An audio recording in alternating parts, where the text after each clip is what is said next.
Well, hi everybody. Welcome to the Menolounge. This is our monthly series where we invite our in-house experts at MenoWell to come on, answer questions for you, and go over the areas that they specialize in. So this is a special time, a little different than our regular Menolounge, where we're going to be really checking the chat. So if you have questions for our Dr. LaReesa today, she's a hormone and estrogen specialist.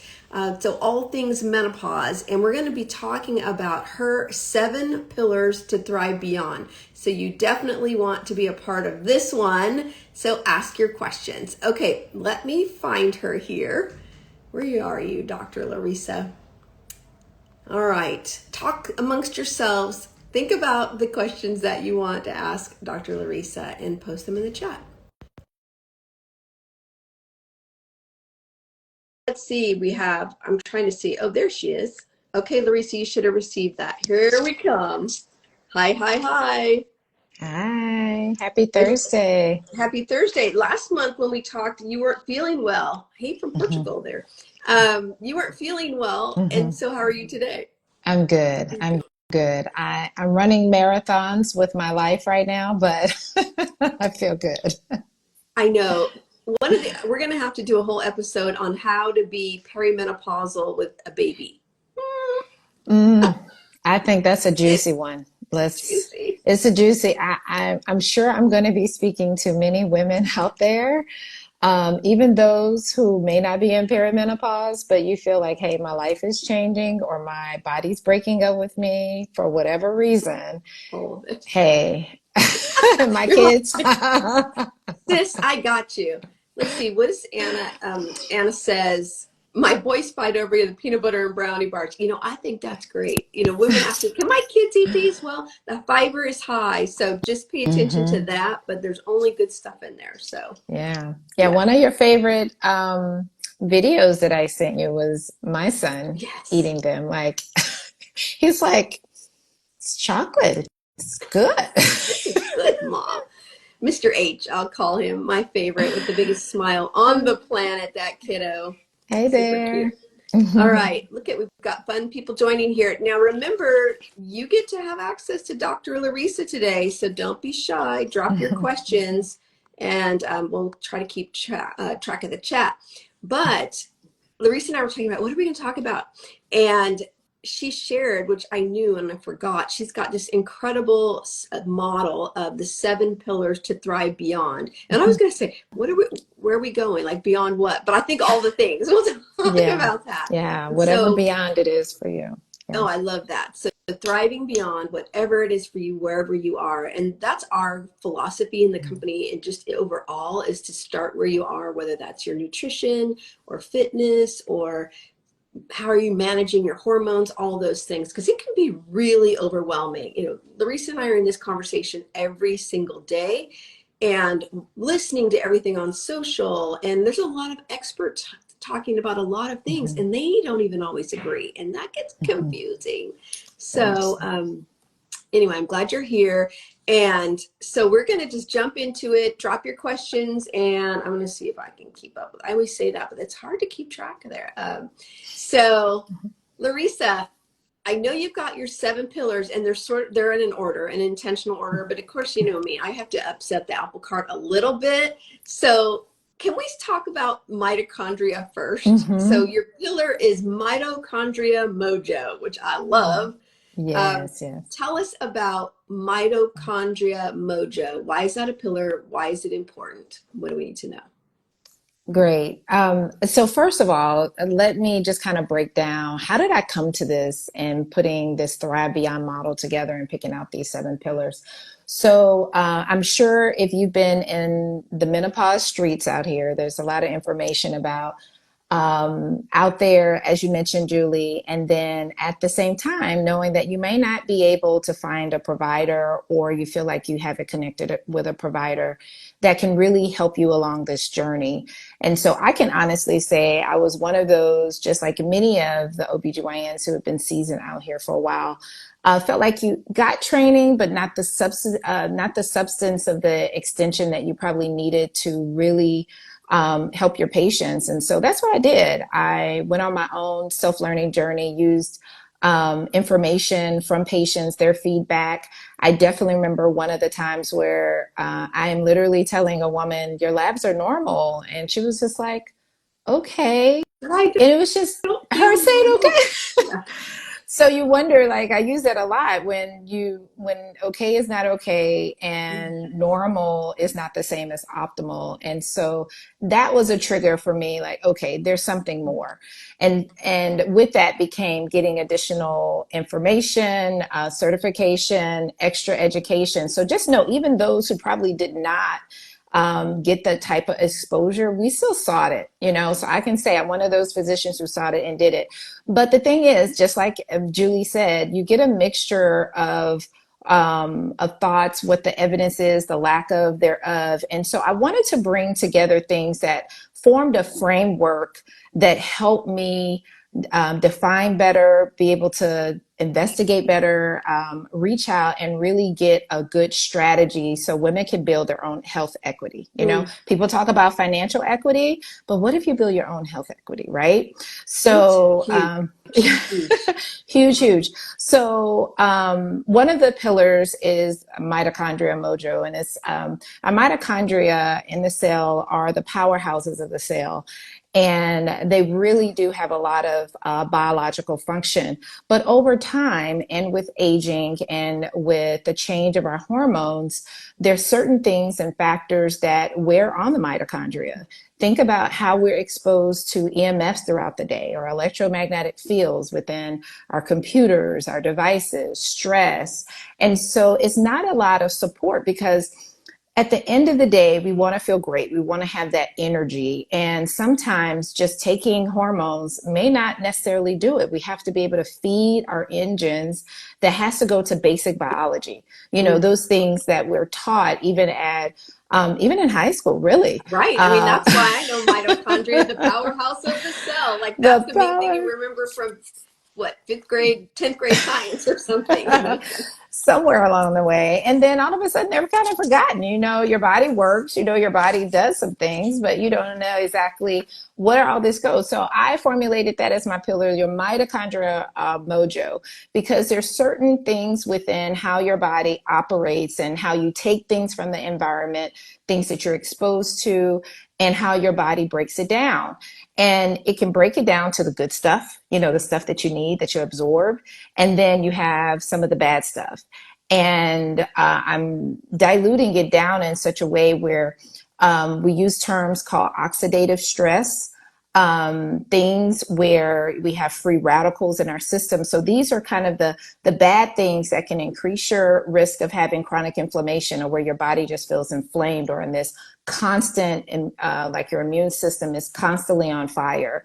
Or it's where you may get more areas where you feel like you're not digesting well, your body's not operating to fight back disease well, you are having slightly increased risk of getting cancers. It's like your body's a defense system, Mhm. and you want to be able that you arm it with the best tools, and to make sure that it can do what it can do every day, and know that you can operate. One of the things I tell my patients is your body was made by God, and it's a great adaptive tool until you used up all this energy and all your mojo, and it can't do. And so it's a dysfunction, right? After a lot of malfunctioning, right? Yeah. So a lot of times we're on different operating systems. So from nutrition, from lifestyle changes, or things that can feed the mitochondria, from making sure that you're building these resilience things. I know in our last talk, we talked about building your own health stack, those areas that help really support allowing your body to get rid of the junk that can really tear and wear down our powerhouses of our cells, that can help slow down aging for you and the factors of aging. It can definitely help reduce the factors that happen to do with how you, like energy, how you lose weight, how symptoms of even post menopause can affect you. where I've talked to many women where they feel like I'm on hormone therapy, but I think something is missing, you know, and really understanding how those tools or these additional tools from a different perspective of looking at what is your basic biology doing? Are you able to get rid of some of the stuff? Like one of the things that I do on a regular basis, I try not to use the microwave as much. So I'm like a fan of the toaster oven, you know, only because I know in some ways there's a reason why that food gets cooked really fast, right? It's degrading some of that good stuff, right? And so guess what? Our body has to learn how to get rid of that, the bad stuff that we take, that we eat. And what if it stays around? It becomes trash. It becomes in our medical world, we talk about there's a certain amount of what your body needs to clean up the trash in your cellular system.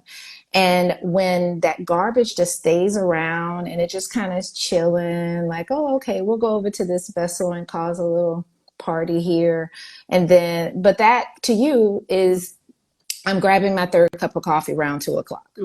I'm not able to poop as normally, and I feel more constipated over days.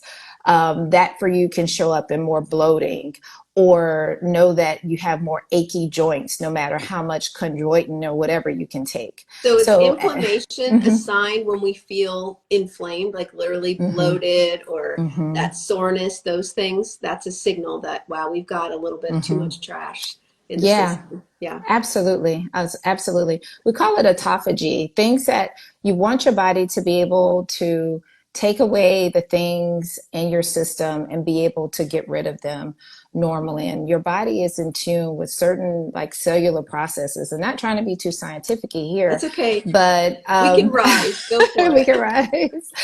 But in certain ways, it allows us to understand there's other advanced testing out there that can evaluate how well is your body taking your environmental stressors, or that oxidative stress where you're getting these free radicals from products and chemicals and things that you're exposed to that just hangs out in the body and not able to get rid of, where it can destroy your DNA or make your cells less operative. And then, like I say, it shows up in a different way. It shows up in different symptoms, and it can really affect how we age. And so I'm very proactive about that when we're talking about longevity, because I've started the conversation of not necessarily talking about just a health span and a lifespan, but a well span, you know, and that well span really does link into like your overall well-being, and your mitochondria could be that tool that you can optimize that can really help with whatever else you have, excuse me, in that health stack, whether it's pharmaceuticals and you're using hormone therapy, or you're deciding to go a different route with nutraceuticals or a blend of the two. It's good to understand what are those things that are going to work more synergistically with your body to keep you in tune and get you where you want. So good. Well span. Use that. Spread the word. Right. I'm all about spread. Share the goodness. Share it. Right. Share the goodness. So important. So all the way to the cell level, you know, we get caught up in like, what does my skin look like? Should I put estrogen on my skin? You know, all that. And then at least nutrition, we're getting that. We're understanding the power of nutrition. We're going to talk about gut health in a few minutes, but yeah, all the way to our little powerful mitochondria, those cells. We need to be able to take care of ourselves, because from the inside out, that's where it all happens there. I love it. Okay, let's take a quick question here, LaReesa. I love that. Yes. I feel like we could talk about that for just the whole time, but absolutely, which we could, right? Okay, the question button. Oh, dang it, I had it. There it is. Okay. Food and family travel. Question. If I'm using vaginal estrogen twice a week, would I also use a topical estrogen on your face or other places? I'm 53 and had a hysterectomy 2 years ago. I use a topical progesterone cream nightly. Okay, got it.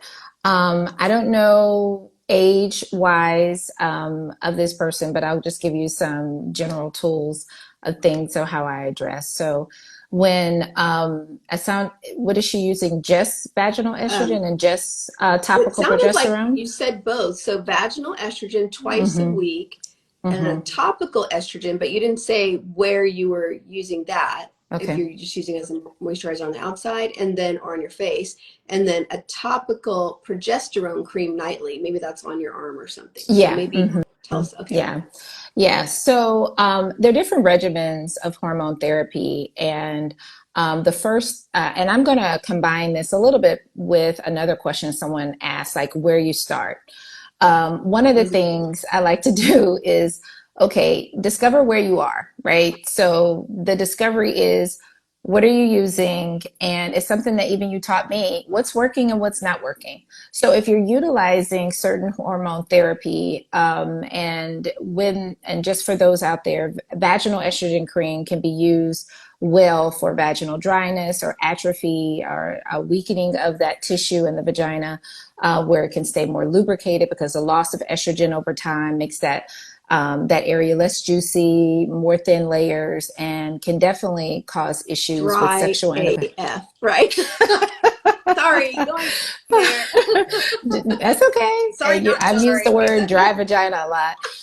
Or can contribute to what we know as genital urinary symptoms of menopause. So, where you have a urinary component or feeling like you're getting more infections of the bladder. So, really around that area, you have a lot of estrogen receptors that can be very good for that component. So when you're using topical estrogen outside of that area, a lot of times that can be used for the additional symptoms. And depending on the regimen or the plan that your physician or your provider has you on, the next thing is, once again, are you still exhibiting certain amount of symptoms or are you getting full relief? And so just because you've had a hysterectomy, were your ovaries removed or not? That's another discovery question. And then how long have you been on the therapy, and have there been any changes as far as your optimal results? Meaning, are there breakthrough issues, meaning breakthrough symptoms that you're experiencing? Are there certain additional medications that you're on that may be playing a factor in potential side effects or issues that you may be experiencing later? I like to discover, okay, what are the other supplements that you're using outside of that? But it really comes to, okay, when you started on it, what were some of the things that you were experiencing and where are you now? I think that's the most simplest A to B to connection that oftentimes we lose sight of. Like we continue to say something. We really talked about that. It's more like just start this and you'll feel better. Like, no, like where on the scale of 1 to 10, if you were a 10 feeling terrible, are you or the other way, maybe you're a 1, you just want to be a 10. Are you a 5 or are you an 8? Or are you still stuck at 3? I love that so much. It just helps us reconnect with ourselves and also communicate with our care providers too. Because then do we need to do more things or we're on the right path? So so smart. And so, and this is, I'm not sure, I see she made changes. I'm not sure if that was the same person because I didn't go back, and added testosterone. So that's another thing. And I am someone, I do advanced testing. So you had mentioned before, there's difference of opinion of what do you use out there as far as some of the testing when you're on hormone therapy. And I do use a mixture of blood work, which is like your serum collection, salivary testing, which is actually, getting swabs of saliva, and then also urinary testing. So there's a lot of additional testing out there that you can combine together, along with even I like to, utilize epigenetics or see how your DNA is working. But that's the thing. Before you get to all the bells and whistles, you have to deal with, okay, what's working, what's not working. I saw that she added testosterone. And then the next step is, okay, I've seen a lot of women not get too well of sleep on just progesterone, especially if they've, especially if they had their hysterectomy before menopause actually onset. Because if you have a uterus, you need to take progesterone along with estrogen, right? Yes. To protect your uterus. Okay. But if you've had a hysterectomy, then it's more about sleep support. Sleep support. And then it also is a relaxant. It works on our GABA systems, and that's our relaxant system. So things that help our mood.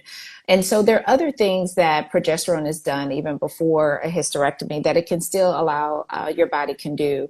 So that's why a lot of people will use the PO version or the bi-mouth version of progesterone versus the topical.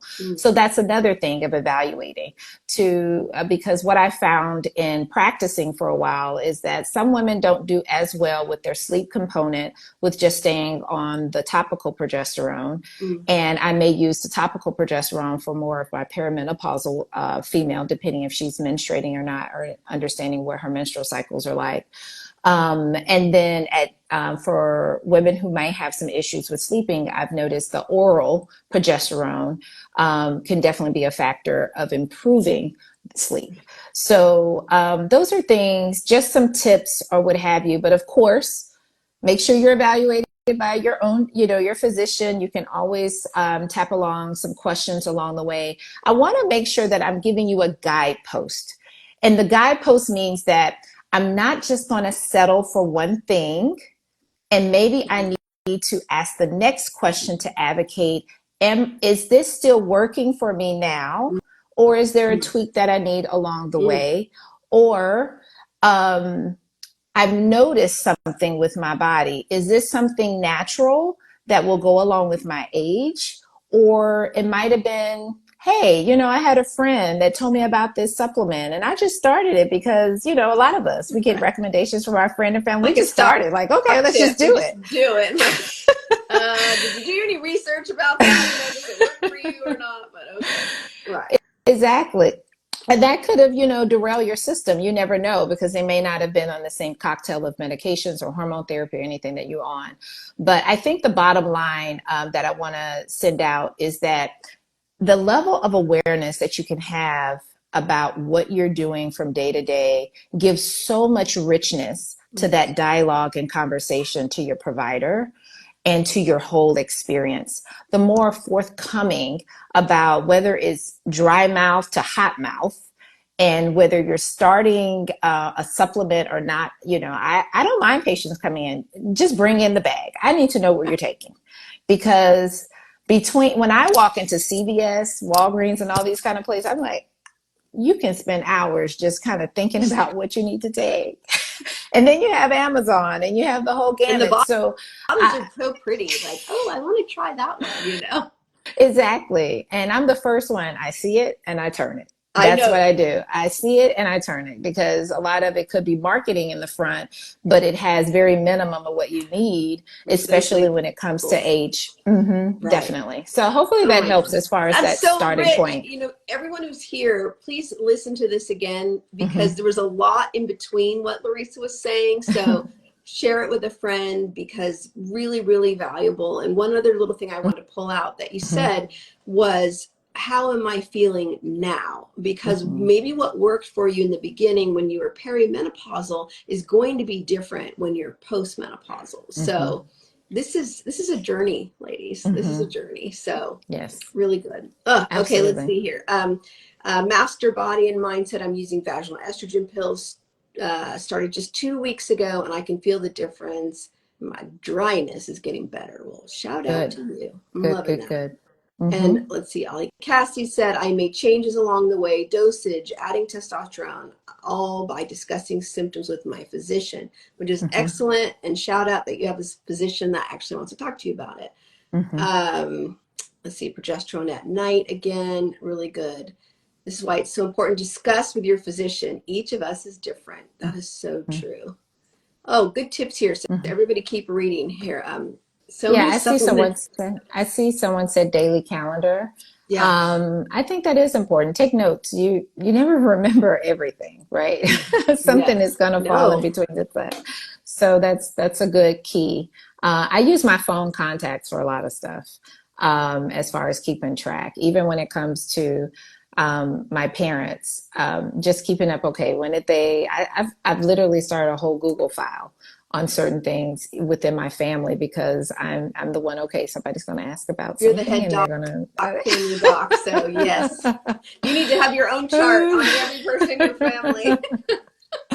Lucky them. And me. I try to guide. I'm guiding. I'm not your doctor. I'm guiding you. Okay, this is, and I think the most potent thing I do is, this is what you need to ask. The power of the question. The power of the question. Power of the question.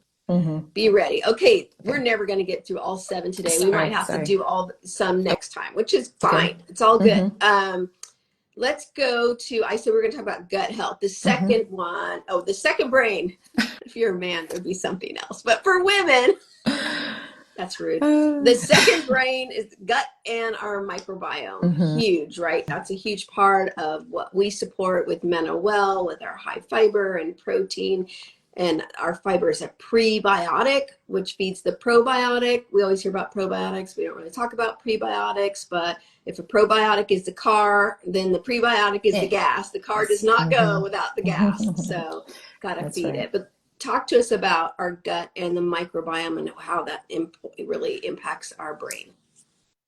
Absolutely. So it's very intriguing as science has evolved and developed. There's a lot of stuff that's going back to even what the microbiome can do, and this is a mixture of bacteria outnumber us, right? And we have good bacteria and a blend of different strains within the lining of our gut.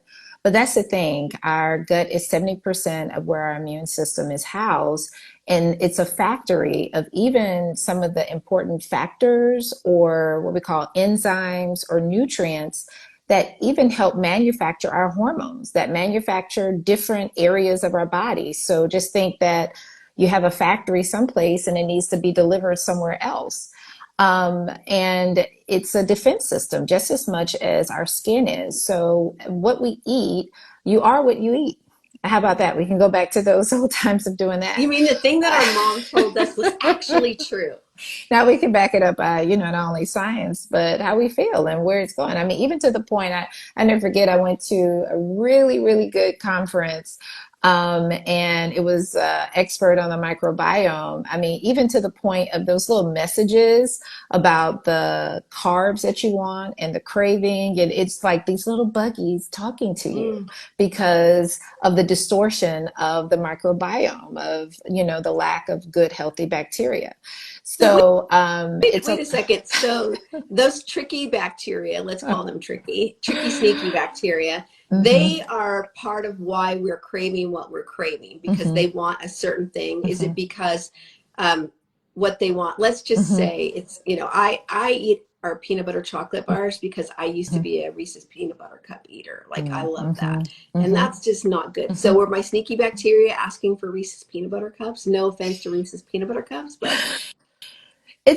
I'm not going to say it's a definitive, but research is starting to definitely evolve more and more of how the responsibility of our microbiome and a healthy microbiome becomes those connections to what our thoughts and what our brain is. So that's why I call it the second brain.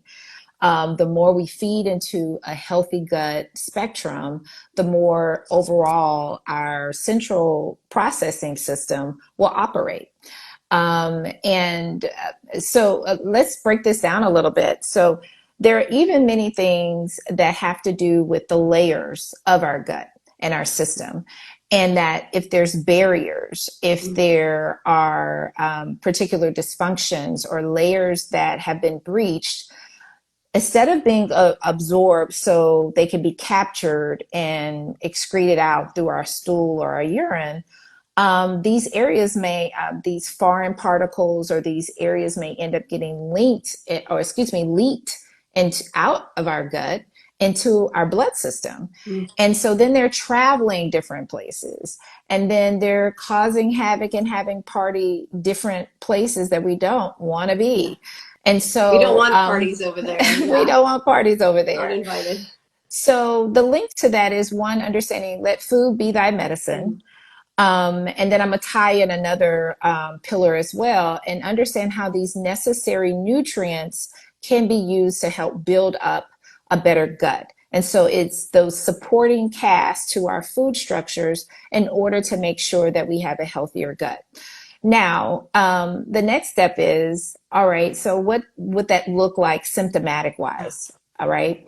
I always say, think about your I knew poops. Let's talk you about were going poop to for a start talking second. about You know, poop I was going again to talk about your because it is poops. the expression of, like literally, the expression of, what we eat and whether it's working, happening. Okay, go ahead.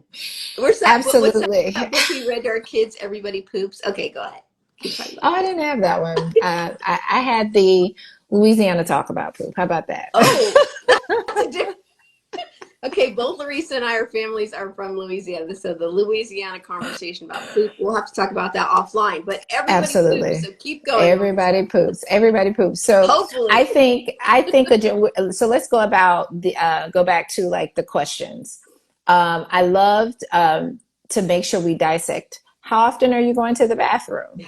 How often do you feel constipated? Are you having diarrhea?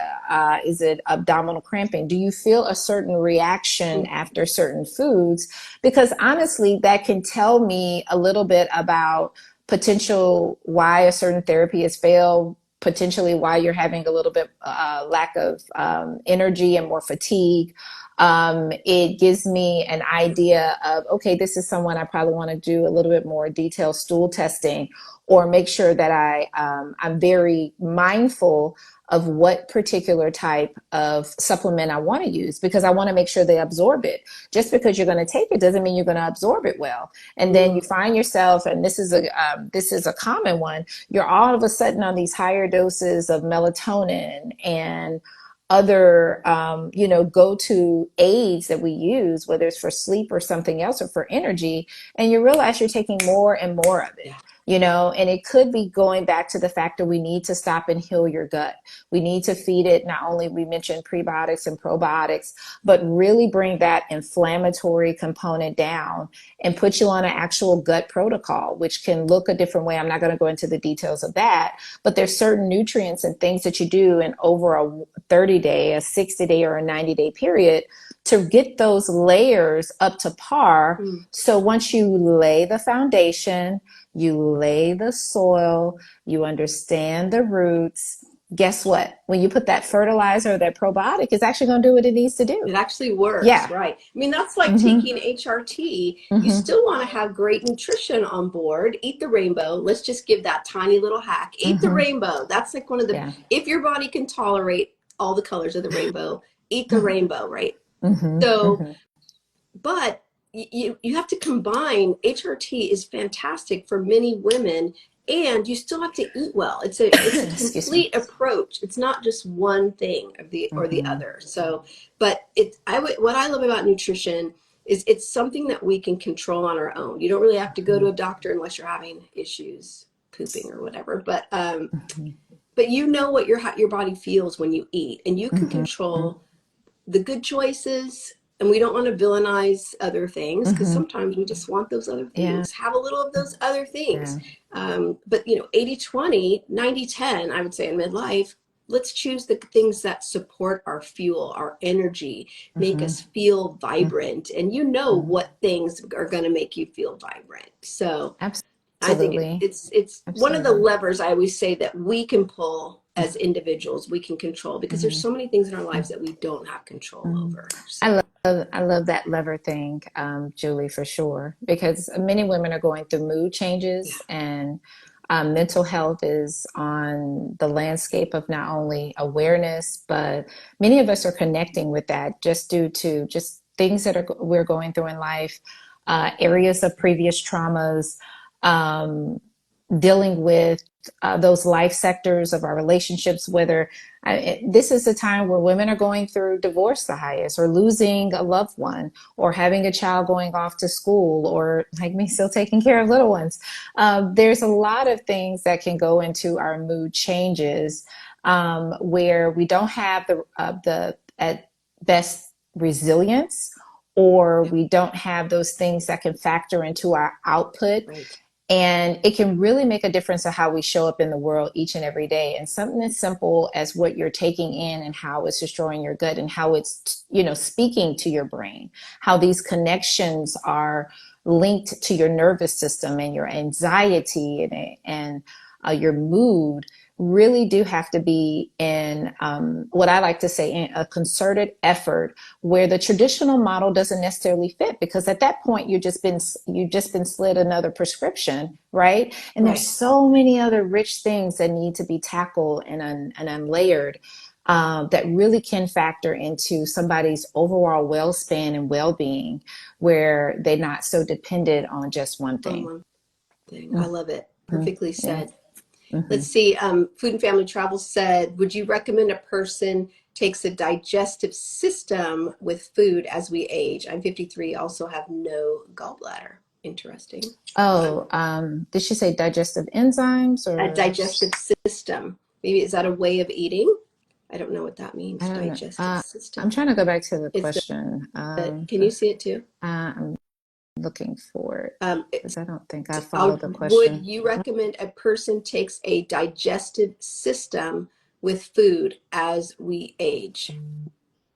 For some reason, I think they may be asking digestive enzyme, maybe. Yeah, I was thinking. To break it down, because a system is just that our body's composed of several different systems, like our heart, our circulatory system, our respiratory system, our immune system. Oh, enzyme. Um, She just Enzyme. clarified. Enzyme. Okay. Okay. Okay. I kind of figured that was that. Honestly, I think a blend of certain enzymes have worked very well for people, especially since they don't have their gallbladder. They have in medical school, they teach us, I hate to say this, fat and 40.